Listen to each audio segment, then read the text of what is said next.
Je vais vous expliquer la manipulation du TP, force parallèle, mesure des réactions d'appui. Donc, le matériel, vous avez quoi? Vous avez un support, deux dynamomètres gradués de 0 jusqu'à 5 newtons, une poutre en acier, des étriers et des accroche-poids. Et bien sûr, nous avons un niveau. Vous connaissez ce que c'est un niveau. Lorsque la bulle est au milieu, donc la poutre est horizontale. Alors, vous avez, avant de faire quoi que ce soit, on a une partie théorique à préparer.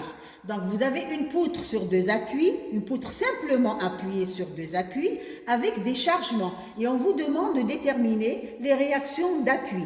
Vous appliquez les trois équations d'équilibre et vous déterminez les réactions d'appui. Ça a été fait en cours.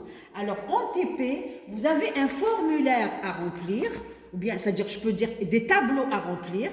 Le premier tableau, le deuxième tableau et un troisième tableau pour la première partie du TP, poutre simplement appuyée. Alors, on va commencer par d'abord, X est égal à 25 cm. X, vous mettez les accroche-poids à 40 cm.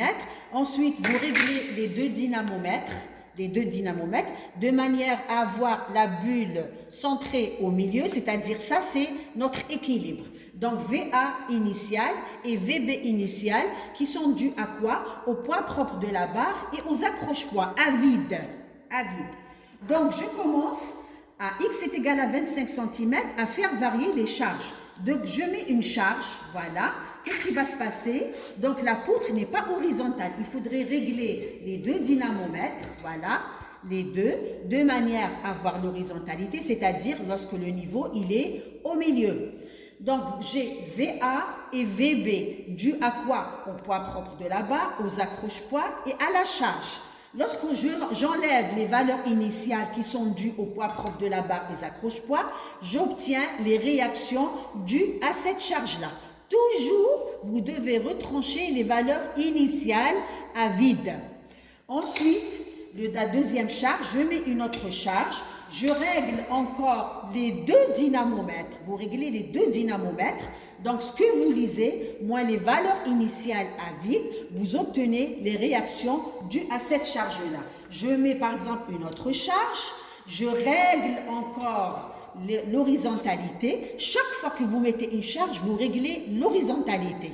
Ce que vous obtenez VA et VB, vous devez retrancher les valeurs initiales à vide qui sont dues au poids propre de la barre aux accroche-poids pour déterminer les réactions dues uniquement à la charge. Donc ça c'est pour X est égal à 25 cm. Vous avez 5 valeurs, 5 charges. On va vous donner les charges.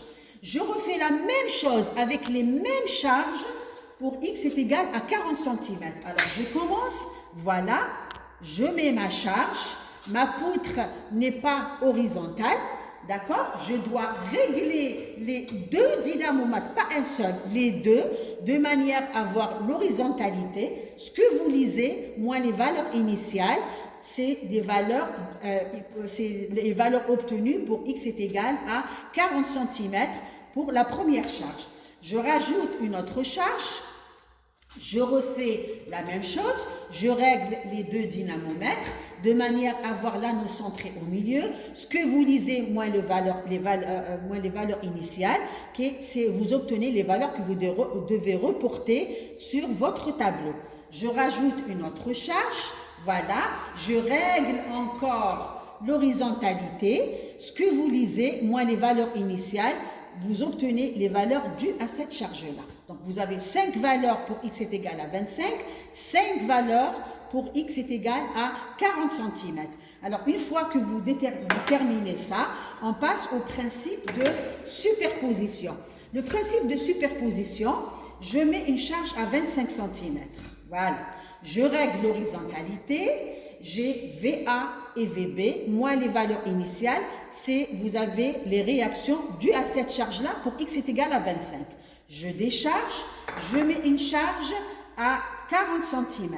Voilà, à 40 cm, je règle les deux dynamomètres de manière à avoir l'horizontalité. Ce que vous lisez, moins les valeurs initiales, donc vous obtenez les réactions dues à cette charge-là.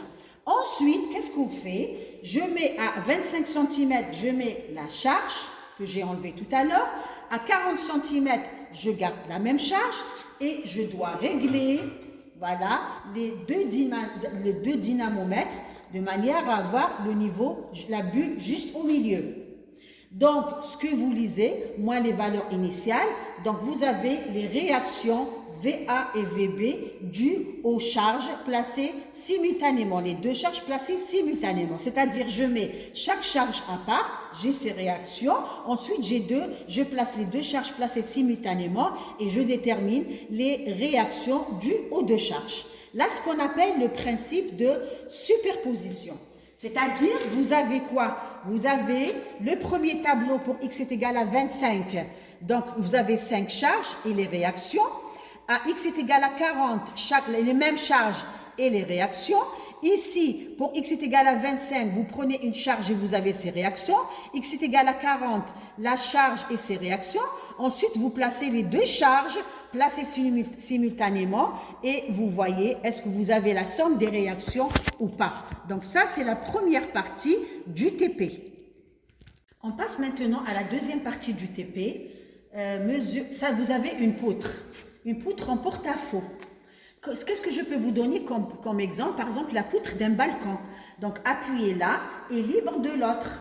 On l'appelle une poutre en porte-à-faux. Ou bien poutre console. Alors, vous avez un appui là et vous avez une partie qui est libre. Vous avez des accroche-poids et vous avez des dynamomètres et bien sûr un niveau à bulle. Alors, on va refaire exactement la même chose. Vous avez une partie théorique à préparer chez vous.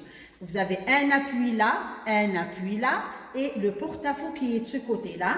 La charge, elle est placée ici au milieu. Une poutre qui fait 1 mètre, donc 50 cm, 25 et 25. Donc cet accroche-poids-là, on le place uniquement pour maintenir l'équilibre. On va le compter dans la partie théorique. Alors, c'est-à-dire dans la partie vide. Alors, on va commencer d'abord par régler les deux dynamomètres de manière à avoir l'horizontalité. Lorsque le niveau est au milieu, vous avez VA et VB. Donc, la question qui se pose par les étudiants tout le temps, pourquoi un dynamomètre, il est dans ce sens-là et un autre dynamomètre dans ce sens-là? Pourquoi? Parce que le dynamomètre, il est gradué de 0 à 50 newtons. Et le dynamomètre, il nous donne uniquement les valeurs positives. Les valeurs, donc je ne peux pas avoir des valeurs négatives. Dans la partie théorique, quand vous calculez les réactions, VA, il est positif, mais VB, il est négatif. Donc, on ne peut pas le placer ici, dans ce sens-là. Donc, nous, on l'a inversé pour avoir une valeur négative. Donc, ce qu'on va obtenir, c'est une valeur qui est positive, mais réellement, elle est négative.